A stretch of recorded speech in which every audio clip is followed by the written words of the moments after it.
అధ్యక్ష, కడపలో homeopathy college 1982లో ఏర్పడింది అధ్యక్ష. ఇందులో ప్రతి సంవత్సరం 30 మంది విద్యార్థులు తీసుకుంటా ఉన్నారు. ఇప్పటి వరకు 1260 మంది విద్యార్థులు దీని నుంచి పాస్డ్ అవుట్ అయ్యి డిగ్రీ తీసుకొని బయటకు వెళ్ళడం జరిగింది అధ్యక్ష. ఇందులో పీజీ కూడా మొదలు పెట్టారు అధ్యక్ష 2016వ సంవత్సరంలో. కానీ అధ్యక్ష, ఈరోజు 45 బెడ్లున్న ఈ కాలేజ్లో టీచింగ్ స్టాఫ్ 44 మంది, అందులో 31 మంది వేకెంట్ పోస్టులు ఉన్నాయి అధ్యక్ష.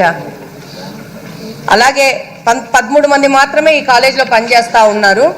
అలాగనే అధ్యక్ష, నాన్ టీచింగ్ స్టాఫ్ 26 మంది ఉంటే ఇప్పుడు పనిచేస్తున్న వాళ్ళు 11 మంది మాత్రమే అధ్యక్ష.